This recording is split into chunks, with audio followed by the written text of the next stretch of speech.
ਪਹਿਲੀ ਖਬਰ ਵੱਲ ਆਈਏ ਤੇ ਜੋ ਯੈਲੋ ਟਰੱਕਿੰਗ ਕੰਪਨੀ ਆ ਉਸ ਦੇ ਬੈਂਕਰਪਟ ਹੋਣ ਤੋਂ ਬਾਅਦ ਹੁਣ ਬਲੇਮ ਗੇਮ ਆ ਜੋ ਬਹੁਤ ਚੱਲ ਰਹੀ ਆ।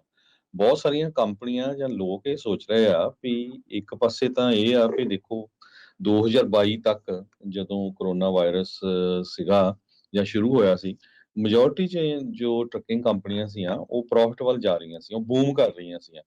ਤੇ ਪਰ ਜੈਲੋ ਦਾ $200 ਮਿਲੀਅਨ ਦਾ ਲਾਸ ਹੋਇਆ ਇਨ ਸਪਾਈਟ ਆਫ $700 ਮਿਲੀਅਨ ਉਹਨਾਂ ਨੂੰ ਫੈਡਰਲ ਗਵਰਨਮੈਂਟ ਵੱਲੋਂ ਦਿੱਤਾ ਗਿਆ। ਓਲਡ ਡੋਮੀਨੀਅਨ ਫਰੇਟ ਲਾਈਨ ਇਹਨੂੰ ਕਹਿੰਦੇ ਭਈ ਇਹਦਾ ਕਾਫੀ ਫਾਇਦਾ ਹੋਇਆ। ਇਹਨਾਂ ਨੇ $4 ਬਿਲੀਅਨ ਪ੍ਰੋਫਿਟ ਸੇਮ ਟਾਈਮ ਦੇ ਉੱਤੇ ਕੀਤਾ। ਹੋਰ ਬਹੁਤ ਸਾਰੀਆਂ ਕੰਪਨੀਆਂ ਦਾ ਜਿਹੜਾ ਪ੍ਰੋਫਿਟ ਆ ਹੋਇਆ ਹੈਗਾ। ਸੋ ਇਹ ਸਾਰੇ ਕਾਸੇ ਦੇ ਵਿੱਚ ਹੁਣ ਜੋ ਜੈਲੋ ਦੇ CEO ਆ ਉਹ ਟੀਮਸਟਰ ਯੂਨੀਅਨ ਨੂੰ ਬਲੇਮ ਕਰ ਰਹੇ, ਕਹਿੰਦੇ ਵੀ ਜਿਹੜੀਆਂ ਯੂਨੀਅਨਸ ਆ ਇਹਨਾਂ ਨੇ ਸਾਡਾ ਜਿਹੜਾ ਕੰਮ ਖਰਾਬ ਕੀਤਾ ਹੈਗਾ ਆ। ਸੋ ਬਲੇਮ ਗੇਮ ਬਹੁਤ ਜ਼ਿਆਦਾ ਚੱਲ ਰਹੀ ਆ। ਦੂਸਰੇ ਪਾਸੇ ਜੈਲੋ ਕੰਪਨੀ ਨੇ ਵੱਖ-ਵੱਖ ਸ਼ਹਿਰਾਂ ਦੇ ਵਿੱਚ ਜੋ ਆਪਣੇ EMPLOYEE ਆ ਉਹਨਾਂ ਨੂੰ ਲੇ ਆਫ ਕੀਤਾ ਹੈ। ਬਿਲਕੁਲ ਜੀ ਰਮਨ ਜੀ, ਜੀ ਇਹ ਜਿਹੜੀ ਬਲੇਮ ਗੇਮ ਹੈਗੀ ਬਿਲਕੁਲ ਜਿਹੜੀ ਬਲੇਮ ਗੇਮ ਹੈਗੀ ਆ ਇਹਦੇ ਵਿੱਚ ਜ਼ਿਆਦਾ ਬਿਗੇਸਟ ਜਿਹੜਾ ਇਸ਼ੂ ਹੈਗਾ ਉਹ ਮੈਨੇਜਮੈਂਟ ਔਰ ਡੈਫੀਨੇਟਲੀ ਟੀਮਸਟਰ ਜਿਹੜੇ ਹੈਗੇ ਆ ਇਨਵੋਲਵ ਹੈਗੇ ਆ। ਸੋ ਮੇਰੇ ਖਿਆਲ ਦੇ ਵਿੱਚ ਮੈਨੇਜਮੈਂਟ ਔਰ ਟੀਮਸਟਰ ਦੇ ਵਿੱਚ ਜਿਹੜੀ ਖਿੱਚੋਤਾਣ ਸੀਗੀ ਬੜੇ ਚਿਰ ਦੀ ਚੱਲੀ ਆ ਰਹੀ ਸੀ, ਅੱਜ ਦੀ ਨਹੀਂ ਹੈਗੀ, ਬੜੇ ਸਾਲਾਂ ਬੱਧੀ ਤੋਂ ਚੱਲੀ ਆ ਰਹੀ ਹੈ, ਦਹਾਕਿਆਂ ਤੋਂ ਚੱਲੀ ਆ ਰਹੀ ਹੈ। ਪਰ ਡੈਫੀਨੇਟਲੀ ਜਿੱਥੇ ਟੀਮਸਟਰਸ ਨੂੰ ਉਹ ਕਹਿ ਰਹੇ ਆ ਉੱਥੇ ਮੈਨੇਜਮੈਂਟ ਦਾ ਵੀ ਬਹੁਤ ਵੱਡਾ ਜਿਹੜਾ ਇਹਦੇ ਵਿੱਚ ਰੋਲ ਹੈਗਾ ਕਿ ਮੈਨੇਜਮੈਂਟ ਜਿਹੜੀ ਆ ਉਹ ਕਾਰਗਰ ਸਾਬਤ ਨਹੀਂ ਸੀ। ਮੈਨੇਜਮੈਂਟ ਨੇ ਬਹੁਤ ਜ਼ਿਆਦਾ ਗਲਤ ਸ਼ਾਇਦ ਸਟੈਪ ਚੱਕੇ ਹੈਗੇ ਆ ਜਿਹਦੇ ਵਿੱਚ ਟੀਮਸਟਰ ਕਿਤੇ ਨਾ ਕਿਤੇ ਇਨਵੋਲਵ ਹੋ ਜਾਂਦੇ ਆ ਕਿਉਂਕਿ ਦੋਨਾਂ ਨੇ ਇਕੱਠਿਆਂ ਕੰਮ ਕਰਨਾ ਹੁੰਦਾ। ਬਟ ਡੈਫੀਨੇਟਲੀ ਜਿਹੜੀ ਹੁਣ ਗੱਲਾਂ ਬਾਤਾਂ ਪਤਾ ਲੱਗ ਰਹੀਆਂ ਹੈਗੀਆਂ ਜਿੱਦਾਂ ਦੇ ਉਹਨਾਂ ਦੇ ਜਿਹੜੇ ਰੈਵਨਿਊਜ਼ ਪਤਾ ਲੱਗ ਰਹੇ ਹੈਗੇ ਆ ਕਿ ਇੰਨਾ ਪੈਸਾ ਲੈਣ ਦੇ ਬਾਵਜੂਦ ਵੀ ਜਿਹੜਾ ਆ ਉਹ ਉਹਨਾਂ ਦਾ ਜਿਹੜਾ ਪ੍ਰੋਫਿਟ ਮਾਰਜਨ ਸੀਗਾ ਉਹ ਬਿਲਕੁਲ ਨੈਗੇਟਿਵ ਸੀਗਾ, ਪ੍ਰੋਫਿਟ ਮਾਰਜਨ ਹੈ ਨਹੀਂ ਸੀਗਾ। ਸੋ ਆਈ ਥਿੰਕ ਬਲੇਮ ਗੇਮ ਤਾਂ ਜੋ ਮਰਜ਼ੀ ਕਰ ਲਓ ਪਰ ਇਸ ਵੇਲੇ ਉਹ ਜਿਹੜੇ 30,000 ਵਰਕਰ ਆ ਜਿਹੜੀਆਂ ਉਹ ਕੰਪਨੀਆਂ ਜਿਹੜੀਆਂ ਕਿ ਯੈਲੋ ਦੇ ਨਾਲ ਕੰਮ ਕਰ ਰਹੀਆਂ ਸੀ, ਜਿਹੜੇ ਘਰ ਚੱਲਦੇ ਸੀ ਜਾਂ ਜੋ ਵੀ ਕੁਛ ਉਹਨਾਂ ਦੇ ਨਾਲ ਐਸੋਸੀਏਟਡ ਸੀਗਾ, ਅੱਜ ਦੀ ਤਰੀਕ ਦੇ ਵਿੱਚ ਉਹਨਾਂ ਨੂੰ ਘਾਟਾ ਪਿਆ ਹੈਗਾ। ਬਾਕੀ CEO ਮੈਨੇਜਮੈਂਟ ਐਵਰੀਵਨ ਜਿਹੜੇ ਹੈਗੇ ਆ ਉਹ ਤਾਂ ਆਪਣੀ ਆਪਣੀ ਜਿਹੜੀ ਆ ਉਹਨਾਂ ਨੇ ਅੱਗੇ ਵੱਧ ਜਾਣਾ ਜ਼ਿੰਦਗੀ 'ਚ। ਬਾਕੀ ਸਾਰੇ ਜਿਹੜੇ ਹੈਗੇ ਲੋਕੀ ਉਹਨਾਂ ਦਾ ਘਾਟਾ ਜਿਹੜਾ ਆ ਉਹ ਸ਼ਾਇਦ ਪੂਰਾ ਨਹੀਂ ਹੋ ਸਕਦਾ। ਸੋ ਆਮ ਜਿਹੜੇ ਟੈਕਸ ਪੇਅਰ ਆ ਨਾ ਉਹ ਵੀ ਇਸ ਗੱਲ ਤੇ ਕਾਫੀ ਔਖੇ ਆ ਵੀ $700 ਮਿਲੀਅਨ ਦਾ ਈਵਨ ਲੋਨ ਸੀ ਜੋ ਉਹਨਾਂ ਨੂੰ ਪੈਂਡੇਮਿਕ ਰਿਲੀਫ ਉਹ ਦਿੱਤਾ ਗਿਆ ਸੀ ਕਿ ਤਾਂ ਕਿ ਕੰਪਨੀ ਸਰਵਾਈਵ ਕਰੇ, ਪਰ ਫਿਰ ਵੀ ਕੰਪਨੀ ਫੇਲ ਹੋਈ ਹੈ। ਇਨ ਸਪਾਈਟ ਆਫ ਉਹਨਾਂ ਦੇ ਉੱਤੇ ਫਾਈਨ ਵੀ ਲਾਏ ਗਏ ਸੀ ਕਿਉਂਕਿ ਉਹਨਾਂ ਦੀਆਂ ਜਿਹੜੀਆਂ ਕੁਛ ਕੁ ਪਾਲਿਸੀ ਸੀਗੀਆਂ ਉਹਦੇ ਵਿੱਚ ਹੇਰਾ ਫੇਰੀਆਂ ਵੀ ਜਿਹੜੀਆਂ ਪਾਈਆਂ ਗਈਆਂ ਸੀਗੀਆਂ। ਸੋ ਸਰੋਤਿਆਂ ਨੂੰ ਦੱਸਦੀ ਜਾਈਏ ਇਹ ਜਿਹੜੀ ਗੱਲ ਹੈ ਨਾ ਜਦੋਂ ਦੇਖੋ ਹੁਣ ਬਹੁਤ ਜਗ੍ਹਾ ਤੇ ਇਹ ਹੁੰਦੀ ਆ ਕਿ ਇੱਕ ਡੁੱਬਦੀ ਚੀਜ਼ ਨੂੰ ਟਰਾਈ ਕੀਤੀ ਜਾਣੀ ਬਾਰ-ਬਾਰ। ਬੜੇ ਚਿਰ ਦੀ 2002, 3, 4 ਦੀਆਂ ਗੱਲਾਂ ਹੈਗੀਆਂ ਉਦੋਂ ਦੀ ਯੈਲੋ ਜਿਹੜੀ ਆ ਜਦੋਂ ਦੀ ਉਹ ਦੂਜੀਆਂ ਕੰਪਨੀਆਂ ਨੂੰ ਟੇਕ ਓਵਰ ਕਰਦੀ ਆ ਰਹੀ ਆ, ਉਹ ਐਕਸਪੈਂਸਿਵ ਟੇਕ ਓਵਰ ਕਰਦੀ ਆ ਰਹੀ ਹੈ ਟਰਾਈ ਕਰਨ ਦੀ ਕਿ ਵੱਡੇ ਹੋਣ ਦੀ। ਸੋ ਉਹ ਜਿਹੜੀਆਂ ਉਹਨਾਂ ਦੇ ਮੈਨੇਜਮੈਂਟ ਦੇ ਜਿਹੜੇ ਡਿਸੀਜਨ ਹੈਗੇ ਆ ਨਾ ਉਹਨਾਂ ਦੀ ਇਹ ਸਿੱਟਾ ਹੈਗਾ।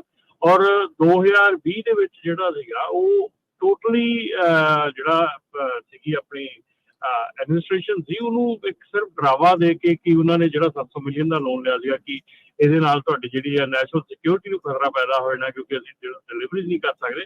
ਔਰ ਇਹ ਵੀ ਹੁਣ ਸੁਣਨ 'ਚ ਆਇਆ ਕਿ ਉਹਨਾਂ ਦੇ ਉੱਤੇ ਕੇਸ ਵੀ ਚੱਲ ਰਿਹਾ ਹੈਗਾ ਕਿ ਜਿੱਥੇ they were charging extra to military. So army ਨੂੰ ਐਨੀਵੇ ਉਹ ਐਕਸਟਰਾ ਚਾਰਜ ਕਰਦੇ ਸੀਗੇ ਡਿਲੀਵਰੀਜ਼ ਦਾ।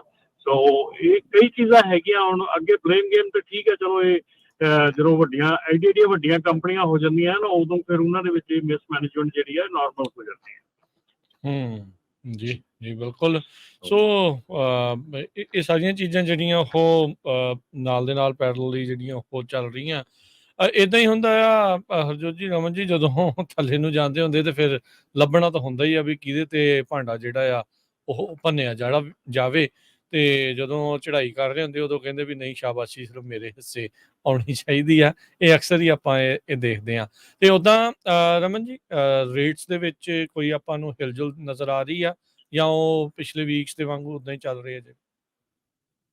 ਰੇਟਸ ਦੇ ਵਿੱਚ ਤਾਂ ਕੋਈ ਖਾਸ ਫਰਕ ਨਹੀਂ ਹੈਗਾ, ਨਾਰਮਲ ਹੈਗੇ ਆ ਜਿੱਦਾਂ ਦੇ ਕਿ ਆਮ ਨਾਰਮਲ ਇਸ ਸਮੇਂ ਤੇ ਹੁੰਦੇ ਹੈਗੇ ਆ, ਥੋੜੇ ਬਹੁਤ ਘੱਟ ਹੈਗੇ ਆ। ਪਰ ਡੈਫੀਨੇਟਲੀ ਜਿਹੜੀ ਪ੍ਰੋਬਲਮ ਹੈਗੀ ਆ ਉਹ ਹੈਗੀ ਆ ਕਿ ਡੀਜ਼ਲ ਦੀਆਂ ਵਧਦੀਆਂ ਪ੍ਰਾਈਸਿਸ ਤੇ ਕਾਸਟ ਆਫ ਆਪਰੇਸ਼ਨ ਜਿਹੜੀ ਆ ਉਹ ਆਊਟਰੇਜਸ ਹੋਈ ਜਾ ਰਹੀ ਆ।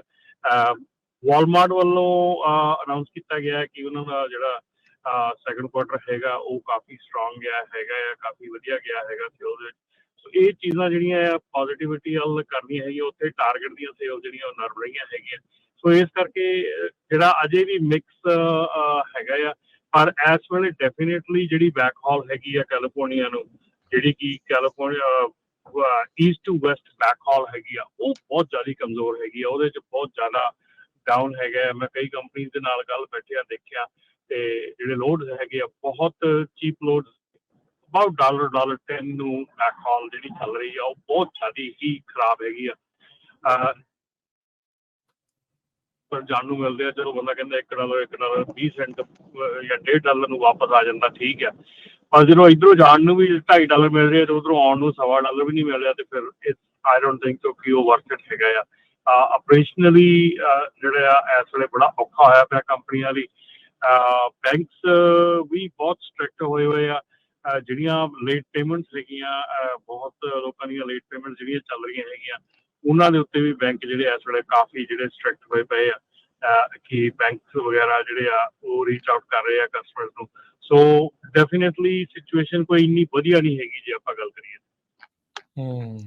ਜੀ ਬਿਲਕੁਲ। ਸੋ ਜਿਸ ਤਰ੍ਹਾਂ ਆਪਾਂ ਜੈਲੋ ਟਰੱਕਿੰਗ ਕੰਪਨੀ ਦੀ ਗੱਲ ਕਰਦੇ ਸੀ, 30,000 ਤੋਂ ਵੱਧ ਇਹਨਾਂ ਦੇ EMPLOYEE ਸੀ ਤੇ 12,000 ਟਰੱਕ ਸੀਗੇ। ਸੋ ਸਰੋਤਿਓ, ਤੁਹਾਡਾ ਵੀ ਕੋਈ ਕੁਐਸਚਨ ਹੈਗਾ ਟਰੱਕਿੰਗ ਇੰਡਸਟਰੀ ਦੇ ਵਿੱਚ ਕੀ ਕੁਝ ਵਾਪਰ ਰਿਹਾ, ਤੁਸੀਂ ਕਿੱਦਾਂ ਫੀਲ ਕਰ ਰਹੇ ਆ, ਤੁਹਾਨੂੰ ਕਿੱਦਾਂ ਅਫੈਕਟ ਕਰ ਰਿਹਾ, ਕੋਈ ਹੋਰ ਭੈਣ ਭਰਾ ਆ ਉਹਨੂੰ ਕਿਸ ਤਰ੍ਹਾਂ ਜੋ ਸਰਵਾਈਵ ਕਰਨ ਦੇ ਲਈ ਕੋਈ ਟਿਪ ਹੈਗੀ ਆ, ਉਹ ਜ਼ਰੂਰ ਤੁਸੀਂ ਸ਼ੇਅਰ ਕਰ ਸਕਦੇ ਆ 408-272-5200 ਤੇ 4082725200।